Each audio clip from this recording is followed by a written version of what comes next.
Barang siapa yang beribadah kepada Allah karena sesuatu yang dia harapkan sesuatu itu dari Allah, atau dia beribadah agar Allah menghindarkan dengan sebab taat itu akan datangnya bala, maka tidaklah dia mendirikan dengan hak sifat-sifat Allah Subhanahu wa ta'ala.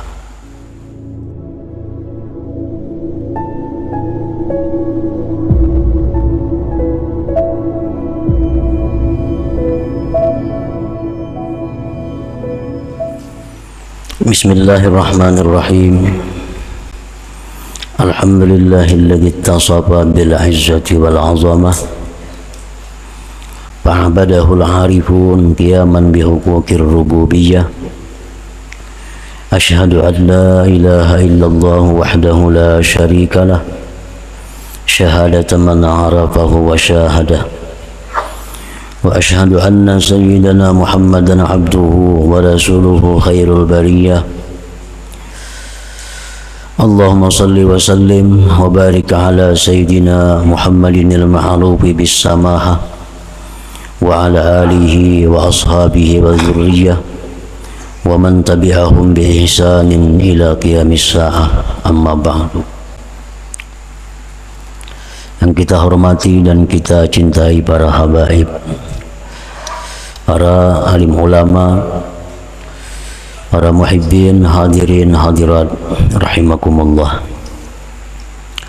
Alhamdulillah wa syukurillah, puji syukur kehadirat Allah yang pada malam ini kembali mengumpulkan kita di majelis yang penuh berkah dan rahmat ini. Salawat dan salam kita haturkan kepada junjungan kita Rasulullah Nabi besar Muhammad sallallahu alaihi wasallam dan kepada seluruh keluarga, para sahabat, zurriyat dan pengikut beliau sampai hari akhir nanti. Para muhibbin rahimakumullah, al-hikmatu tis'un minal hikamil ataiyah. Qala al-imam Ahmad ibnu Athaillah As-Sakandari rahimahullah wa nafa'ana bi'ulumihi wa asrarih. Hikmah yang ke-90 dari Al-Hikamil Athaiyah, berkata pengarang Imam Ahmad bin Athaillah As-Sakandari rahimahullah, man abadahu li syai'in yarjuhu minhu aw liyadfa'a bi ta'atihi urudal 'uqubah fama qama bihaqqi awsafih.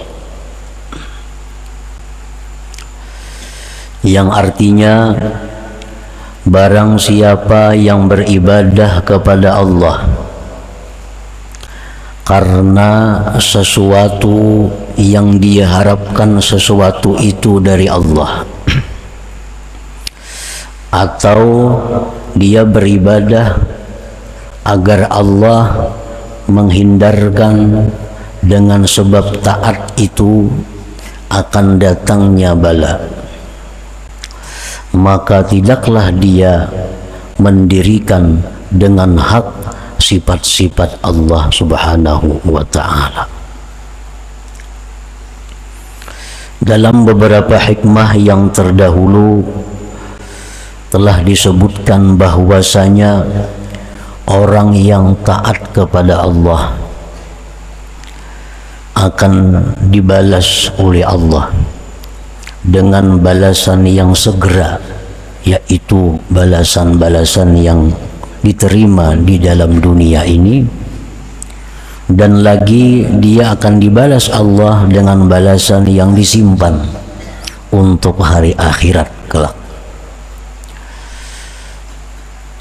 Nah, itu pembicaraan tentang hikmah yang sebelumnya. Maka dalam hikmah yang ke-90 ini beliau menjelaskan bahwa barang siapa yang beribadah kepada Allah karena sesuatu yang dia harapkan dari Allah, atau agar Allah menjauhkan daripadanya akan datangnya bala, maka tidaklah dia mendirikan dengan hak sifat-sifat Allah Subhanahu wa ta'ala.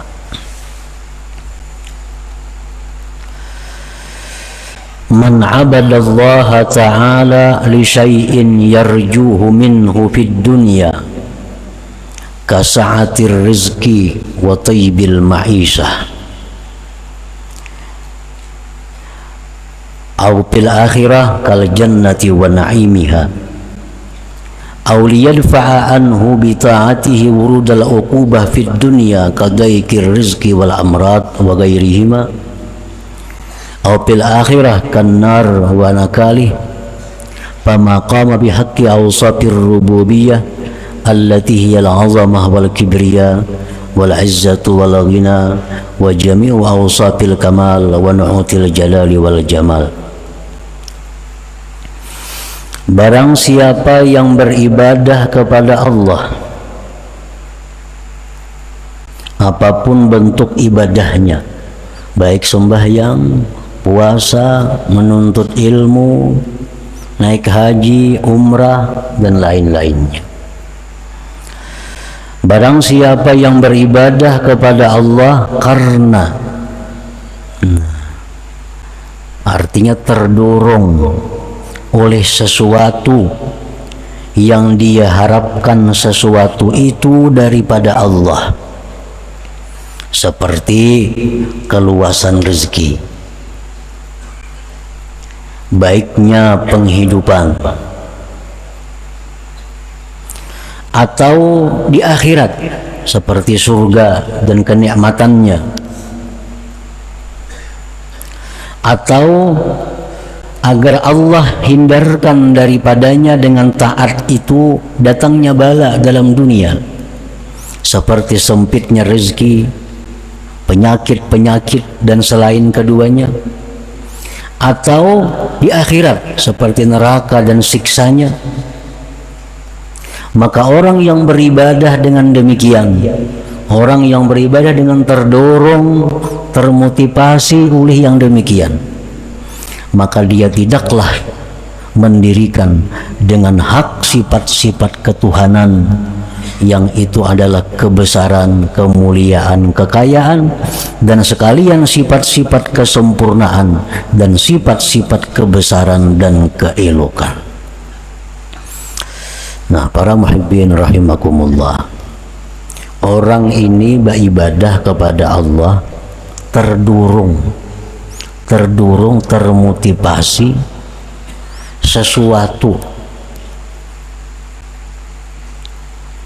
yang dia harapkan Allah memberikan sesuatu itu padanya, baik di dunia atau akhirat.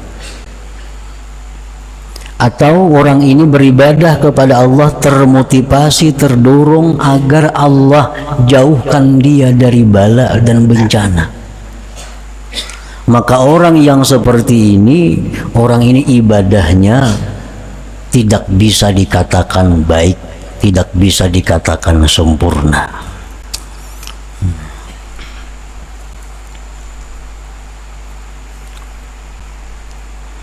Orang baca Yasin umpamanya dengan terdorong agar Allah menjauhkan bala daripadanya. Nah, ini membaca Yasin ibadah, tapi terdorong oleh keinginan agar Allah jauhkan bala daripadanya. Nah, maka ini membaca Yasin adalah satu ibadah yang tidak sempurna, satu ibadah yang cacat atau cedera, karena terdorong oleh sesuatu yang ada, sesuatu balasan yang diberikan oleh Allah Subhanahu wa ta'ala.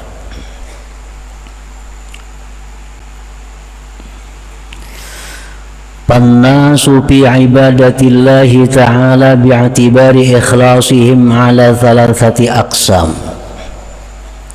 Maka bermula manusia pada beribadah kepada Allah Subhanahu wa taala dengan mengiktibar keikhlasan mereka itu terbagi 3 macam golongan manusia. Faminhum may ya'budullah khaufan min 'iqabih ajilan aw ajila aw tama'an fi rahmatih wa hifzih ajilan aw ajila wa hum min awamil muslimin fa ibadatuhum ma'lulatun madkhulah. Maka sebagian dari manusia, ada orang yang beribadah kepada Allah karena takut dari siksa Allah. Ada orang yang beribadah kepada Allah itu karena takut terhadap ancaman Allah, baik di dunia atau akhirat. Atau dia beribadah itu karena ingin dapat rahmat dan lindungan Allah di dunia atau akhirat. Wahum min awamil muslimin, maka orang seperti itu adalah golongan orang awam daripada kaum muslimin. Artinya orang ini beribadah surga nang ditujunya. Orang ini beribadah supaya jangan masuk neraka. Orang ini beribadah tujuan supaya dalam dunia dia dilindungi oleh Allah. Orang ini beribadah supaya dalam dunia dia mendapat kebaikan-kebaikan dari Allah. Nah, ini adalah cara perilaku beribadahnya orang awam. Fa'ibadatuhu ma'lulatun madkhulah, maka ibadah mereka ini sakit dan cedera. Arti ibadahnya itu kada sempurna. Ibadahnya itu kada sempurna. Ibadahnya itu murah nilainya di sisi Allah Subhanahu wa taala. Karena barang apapun bila sakit, bila cedera, tentu itu murah. Nah, jadi ibadah-ibadah orang awam yang seperti demikian, maka itu ibadahnya nilainya sedikit di sisi Allah Subhanahu wa taala. Wa fihim qala alaihi salatu wassalam, dan pada mereka itulah Rasulullah sallallahu alaihi wasallam bersabda, laulan nar ma sajada lillah sajid. Ujar Nabi, andai kata tidak ada api neraka, niscaya tidak ada sujud bagi Allah seseorang yang sujud. Ini orang-orang awam. Jakanya kada ada neraka, kada bisa bayangan orang awam ini. Kada bisa bayangannya. Cuma karena takutan masuk neraka, kalau sembahyang, puasa, berzakat, nah, karena takutan masuk neraka. Laulan nar ma sajada lillah sajid, jikalau tidak ada neraka, tidak ada orang yang sujud kepada Allah. Nah, ini golongan tadi. Artinya golongan ini bukan golongan yang tidak baik, bukan. Cuma kurang baik. Kurang baik.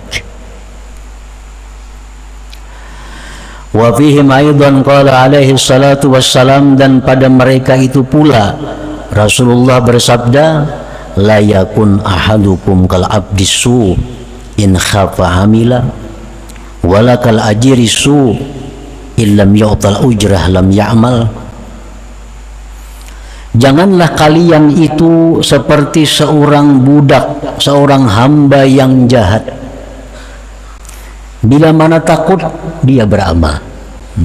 Jadi beramalnya itu karena ketakutan, karena takut. Dan jangan pula kalian seperti seorang buruh yang jahat. Bila mana tidak diberi upah, dia tidak bekerja.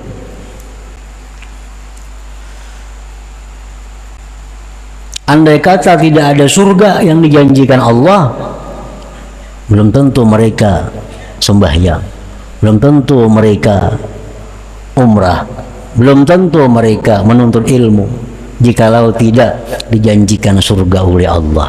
Nah, ini hamba Allah, hamba tapi hamba yang jahat, hamba yang jahat.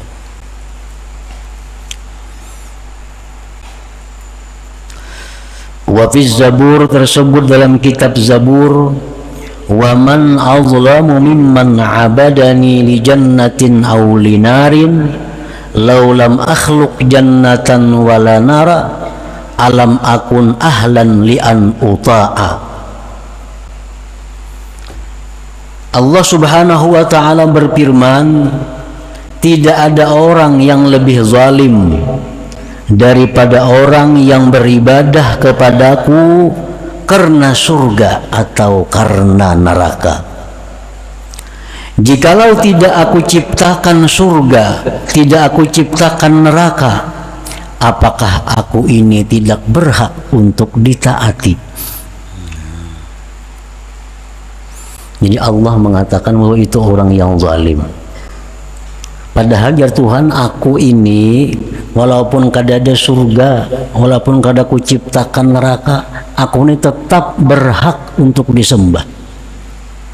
Karena Allah punya sifat segala-galanya kesempurnaan, kebesaran dan keelokan. Andai kata aku tidak ciptakan neraka, tidak aku ciptakan surga, mestinya aku ini tetap disembah. Nah, karena sifat-sifat kebesarannya. Nah, jadi orang-orang yang beribadah kepada Allah karena termotivasi, terdorong keinginan surga atau dijauhkan dari neraka, maka itu ibadahnya tadi adalah kurang baik, kurang bagus.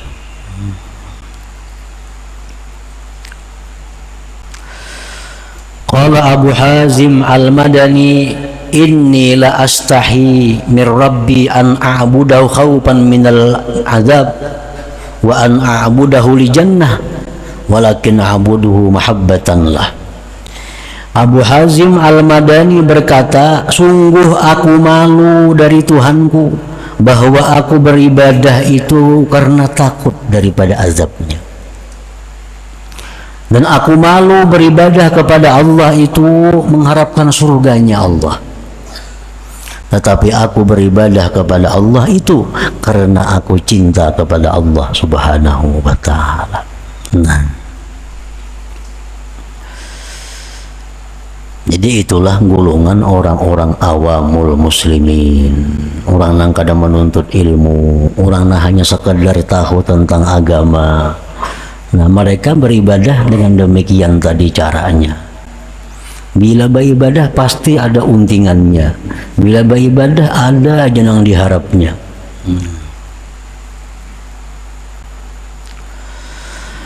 Wa minhum man ya'budullaha ta'ala mahabbatan fi dzatihi wa syauqan ila liqa'ihi la tama'an fi jannatihi wa hibzihi wa la khawfan min narihi wa nakalihi fahumul muhibbun as-sairun. Sebagian manusia lagi ada yang beribadah kepada Allah itu karena cinta kepada Allah, rindu bertemu Allah, bukan mengingini surganya dan pemeliharaannya, bukan takut neraka dan azabnya. Maka inilah golongan yang disebut muhibbun as-sairun, pecinta-pecinta Allah yang masih berjalan menuju kepada Allah Subhanahu wa ta'ala. Nah, orang ini beribadah kepada Allah, dia ada menemukan kesenangan. Nah, dia beribadah kepada Allah ada menemukan kerinduan kepada Allah. Dia bukan mengharap surga, bukan takut neraka, kada. Cuma bila mana mereka beribadah, mereka ada ketenangan. Nah, mereka ada kerinduan kepada Allah. Nah, ini orang-orang yang golongan muhibbun, golongan pecinta Allah Subhanahu wa ta'ala yang masih berjalan menuju Allah Subhanahu wa ta'ala. Orang ini bila hatinya gelisah, bila hatinya galau, ambil tasbih, berzikir la ilaha illallah, la ilaha, karena dia menemukan ketenangan dalam zikir itu. Orang ini bila hatinya kada nyaman, baca Quran, dia menemukan kenikmatan dalam baca Quran itu.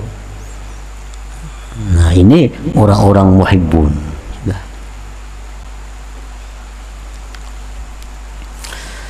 Wa minhum man ya'budullaha ta'ala sidqan fil 'ubudiyyah wa qiyaman bi huquqir rububiyyah wa humul muhibbun al 'arifun.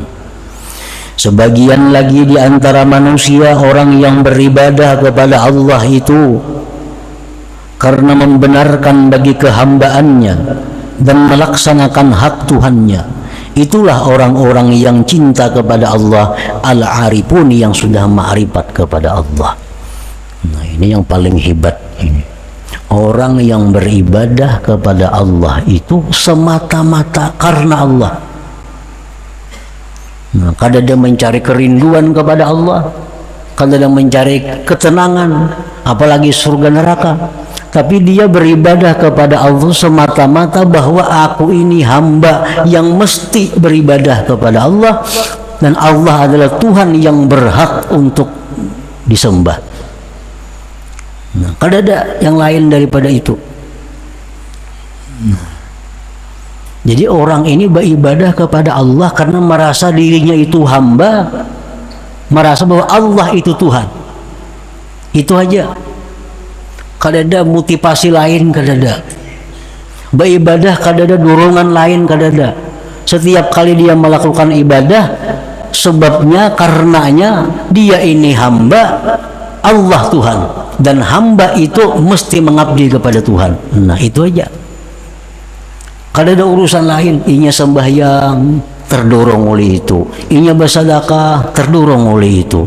Inya umrah, terdorong oleh itu. Inya menuntut ilmu, terdorong oleh itu. Pokoknya aku melakukan ini karena aku ini hamba, dan setiap hamba itu mesti patuh kepada Tuhannya. Nah, itu. Ini orang yang sudah ma'rifat kepada Allah Subhanahu wa ta'ala. Para muhibbin rahimakumullah, misalnya firman Allah Subhanahu wa ta'ala, wa may yattaqillah yaj'al lahu makhraja wa yarzuqhu min haitsu la yahtasib. Allah berfirman, barang siapa takwa kepada Allah, maka Allah jadikan bagi dia jalan keluar dari kesusahan, dan Allah berikan dia rezeki daripada jalan yang tak terduga-duga. Nah, ini firman Allah. Siapa takwa kepada Allah, dia akan dapat rezeki yang tak terduga dan keluar dari kesulitannya. Orang awam, mereka takwa kepada Allah terdorong agar dapat rezeki yang tak terduga-duga. Itu orang awam. Inya pak ibadat, menjauhi yang dilarang Allah, melaksanakan yang diperintah Allah, karena ujarnya bila demikian dia akan hidupnya nyaman, rezekinya melimpah ruah. Nah, itu orang awam. Mereka menjauhi larangan Allah, melaksanakan perintah Allah dengan tujuan agar diberi Allah kenyamanan, rezeki, dan lain-lainnya. Nah, ini golongan orang awam. Ini murah takwanya. Amun diberi Tuhan kesenangan juga, senangannya kada seberapa senang juga. Nilainya sedikit. Nah, yang kedua golongan muhibbun as-sairun. Mereka takwa kepada Allah, menjunjung perintah Allah, menjauhi yang dilarang Allah karena dia cinta kepada Allah. Kan biasa orang yang cinta itu mematuhi apa-apa yang dikehendaki orang yang dicintainya. Kan kayak itu biasanya. Kalau kita cinta kepada orang, kita akan patuh kepada orang itu. Nah, Ini golongan kedua, mereka melaksanakan perintah Allah, menjauhi larangan Allah karena cinta kepada Allah, karena takut kalau cintanya putus. Dia takut kalau dia tidak dicintai lagi oleh Allah, lalu dia berhati-hati dalam hidup. Yang haram jauhinya, perintah laksanakannya karena takutan kalau Allah kada cinta kepadanya. Nah, ini golongan yang nomor dua, artinya orang yang muhibbun tapi masih berjalan menuju kepada ma'rifatullah. Nah, golongan yang ketiga, dia menjunjung perintah Allah, menjauhi yang dilarang Allah karena semata-mata aku adalah seorang hamba yang mesti patuh kepada Tuhannya. Nah, ini semata-mata merasakan dirinya nih hamba, Allah itu Tuhan, setiap hamba itu mesti mematuhi kepada Tuhannya, kada memandang lain daripada itu. Nah, padahal pekerjaannya sama, tetapi motivasinya beda, dorongannya beda, hasil didapat pun beda, pekerjaannya sama. Nah, contohnya lagi, Rasulullah SAW bersabda, suratul waqi'ah, suratul ghina.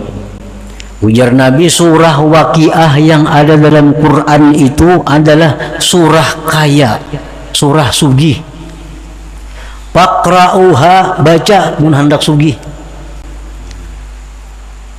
Baca tiap malam surah waqi'ah mun hendak sugih. Wa'allimuha auladakum, ajarkan kepada anak-anak kamu. Surah waqi'ah. Orang-orang awamul muslimin, mereka tiap malam baca surah waqi'ah supaya sugih. Supaya sugih.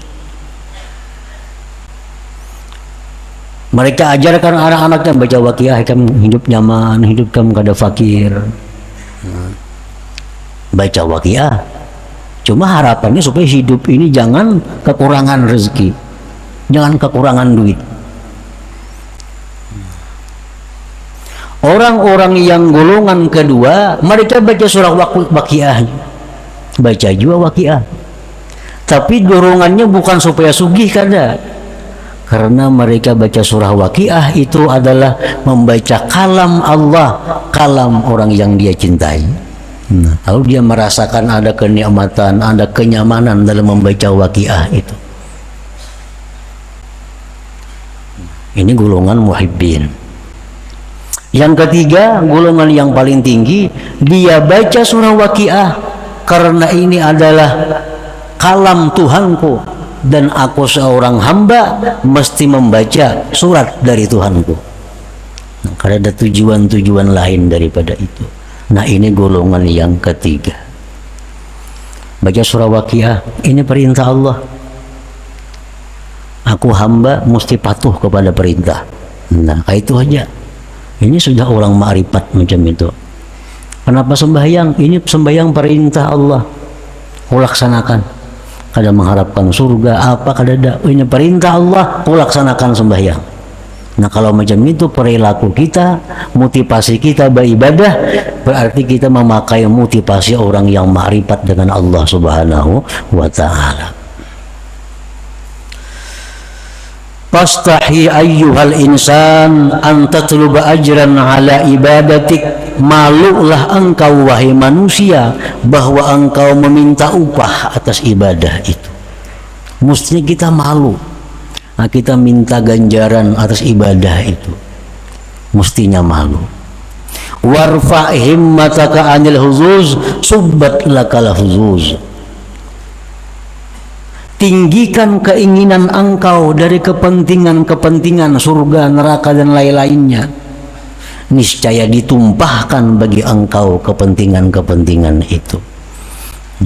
Artinya kalau orang tuh baca Quran, baca surah waqi'ah atau ia takwa kepada Allah semata-mata karena dia hamba Allah, dan yang menyuruh nih Tuhan adalah Tuhannya Allah Subhanahu wa ta'ala, dia baca Quran, dia takwa kepada Allah, akan Allah tumpahkan baginya bagian-bagian seperti yang diingini oleh orang-orang awam tadi, bahkan lebih banyak daripada yang diberikan kepada orang-orang awam tadi. Orang awam baca surah Waqiah, berduit inya, berduit karena tujuannya memang itu. Nah, orang ini kada tujuan apa-apa, dia baca Waqiah juga, tapi Allah berikan rezeki yang melimpah ruah kepada orang ini. Beda dengan rezeki yang diberikan Allah kepada orang yang awam tadi, lebih banyak, bahkan sampai kepada anak cucu cicit intahnya. Diberikan Allah rezekinya, diberikan Allah keluasan nikmatnya, berkat berkat keikhlasan yang murni dari nenek moyangnya yang dahulu itu. Sama orang awam tadi paling-paling segendinya seorang itu, anak cucunya kada sempat menikmati itu. Tapi kalau orang-orang yang ma'rifat kepada Allah ini, yang mana mereka beribadah semata-mata karena merasa dirinya hamba yang mesti beribadah, nah ini Allah berikan segala macam bagian-bagian yang abadi, yang sampai kepada anak cucunya menikmati bagian-bagian itu. Nah, warfa himmataka anil huzuz subbat lakal huzuz. Angkatlah dari keinginan engkau, keinginan-keinginan, niscaya akan ditumpahkan bagi engkau bagian-bagian itu. Jadi umpamanya orang baca surah Waqiah dengan tujuan supaya dapat duit, diberi Tuhan duit 100.000, dapat duit enggak? Orang baca surah Waqiah tujuannya semata-mata menjunjung perintah Allah, 1 miliar Tuhan beri, mana akunnya? Allah tahu yang pertama ini mata duitan. Baca surah Waqiah nak di duit, beri Tuhan juga duit cuma 100.000, murah. Ada ini beribadah kepada Allah semata-mata karena dia hamba Allah. Setiap hamba wajib mengabdi kepada Tuhannya. Nah, itu motivasi dirinya. Nah, ini akan diberikan Allah harta, segala macam kenikmatan yang sampai anak cucu buyut intahnya akan mendapatkan bagian daripada itu. Nah, para muhibbin rahimakumullah, jadi kebiasaan-kebiasaan salah kita, kebiasaan buruk kita, bila mana kita beribadah selalu mengharapkan ganjaran Allah, kita beribadah mengharapkan gantian dari Allah, maka itu kita tinggalkan. Nah, kita rubah. Setiap kali kita beribadah, kita semata-mata itu menjunjung perintah Allah. Diberi Tuhan kakak ada tahu urusannya, ini perintah yang mesti kau laksanakan. Dan Tuhan pasti akan memberikan yang berlipat ganda itu. Selanjutnya hikmah yang ke-91. Ila hadratin Nabi sallallahu alaihi wasallam, al-Fatihah. Iyyaka na'budu wa iyyaka nasta'in, ihdinas siratal mustaqim. Ya Allah biha, ya Allah biha, Allah bihusnil khatimah. Ya Allah biha, ya Allah biha, Allah bihusnil khatimah. Ya Allah biha, Allah biha, Allah bihusnil khatimah. فيا أرواجوا منه شفاعة صلوا عليه وسلموا تسليما.